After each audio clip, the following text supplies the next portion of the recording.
تو میرے محترم بزرگوں دوستوں، سفر میں جو ہے مسنون اعمال کا سفر میں جانے میں اور سفر سے واپسی میں بھی جو ہے مسنون اعمال کا اہتمام کرنا چاہیے۔ اسی طریقے سے جب کسی سے بات چیت کریں تو بالکل ہی نہایت اطمینان کے ساتھ بات چیت کریں۔ کسی سے بات جو ہے اطمینان کے ساتھ بات چیت کرنا، یہ بھی کیا ہے؟ یہ بھی سنت ہے۔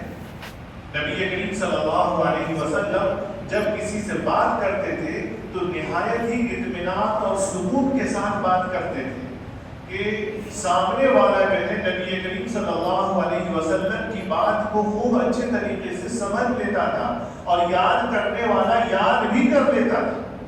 حضرت عائشہ رضی اللہ تعالیٰ عنہ فرماتی ہے کہ نبی کریم صلی اللہ علیہ وسلم جب بھی جو ہے کسی سے گفتگو فرماتے تھے تو بالکل ہی جو ہے نرم انداز رہتا تھا اور اطمینان سے بات کرتے تھے۔ تم لوگوں کی طرح سے جلدی جلدی جو ہے بات نہیں کرتے تھے، حتیٰ کہ اتنا اطمینان اور سکون سے نبی کریم صلی اللہ علیہ وسلم بات کیا کرتے تھے کہ سامنے والا خوب اچھے طریقے سے سمجھ بھی لیتا تھا، اگر کوئی یاد کرنا چاہتا تھا تو یاد بھی کر لیتا تھا۔ تو میرے محترم بزرگوں دوستوں، ہم لوگوں کو چاہیے کہ مسنون اعمال کا جو ہے ہمیں اہتمام کریں۔ مسنون اعمال میں سے یہ بھی ہے کہ کھانا جو ہے بیٹھ کر کے جو ہے کھانا سنت ہے۔ ایک حدیث میں ہے کہ نبی کریم صلی اللہ علیہ وسلم نے فرمایا کہ میں غلاموں کی طرح سے بیٹھ کر کے کھاتا ہوں اور میں غلاموں کی طرح سے بیٹھ کر کے پانی پیتا ہوں۔ اس حدیث کا مطلب کیا ہے؟ اس حدیث کا مطلب یہ ہے کہ جس طریقے سے غلام اپنے آقا کے سامنے نہایت ہی تواضع اور عاجزی اور انکساری کے ساتھ میں بیٹھتا ہے، کھانا کھاتا ہے، پانی پیتا ہے، تو ہمیں اللہ کے سامنے نہایت ہی تواضع اور عاجزی اور انکساری کے ساتھ میں جو ہے ہمیں جو ہے کھانا بیٹھ کر کے کھانا چاہیے اور پانی جو ہے بیٹھ کر کے پینا چاہیے۔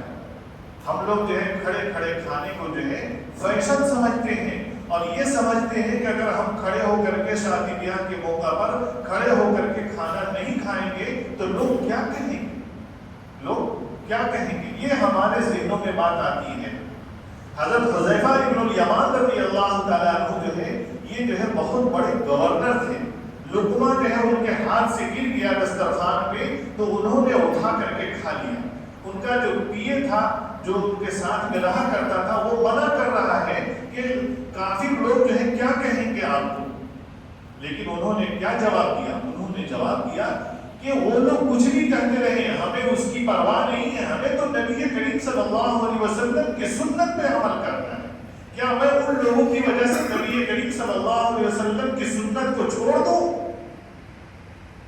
تو میرے محترم بزرگوں دوستوں، آج کل ہم لوگ جو ہے شادی بیاہ کے موقع پر جو ہے عام طور پر دیکھا جاتا ہے کہ ہم لوگ جو ہے کھڑے ہو کر کے جو ہے کھاتے ہیں اور اس کو فیشن سمجھتے ہیں اور بیٹھ کر کے کھانے کو توہین سمجھتے ہیں کہ بیٹھ کر کے کیسے کھائیں۔ حالانکہ میرے محترم بزرگوں دوستوں، بیٹھ کر کے کھانا یہ شریفوں کی پہچان ہے، یہ شریفوں کی پہچان ہے۔ ایک مرتبہ نبی کریم صلی اللہ علیہ وسلم کی خدمت میں بکرے کا گوشت پیش کیا گیا۔ نبی کریم صلی اللہ علیہ وسلم دو زانوں بیٹھ کر کے گوشت تناول فرمانے لگے تو ایک دیہاتی نے کہا کہ کیا اس طریقے سے جو ہے کوئی بیٹھنا بھی ہوتا ہے؟ تو نبی کریم صلی اللہ علیہ وسلم نے ارشاد فرمایا کہ اللہ تبارک و تعالیٰ نے مجھے شریف بندہ بنایا ہے اور میں شریفوں کی طرح سے بیٹھ کر کے کھاتا ہوں۔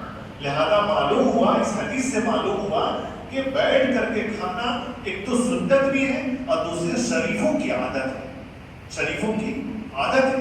لہذا ہم سب کو چاہیے کہ ہم سب جو ہے فیشن کو چھوڑ کر کے نبی کریم صلی اللہ علیہ وسلم کی سنت پر جو ہے ہم لوگ عمل کریں۔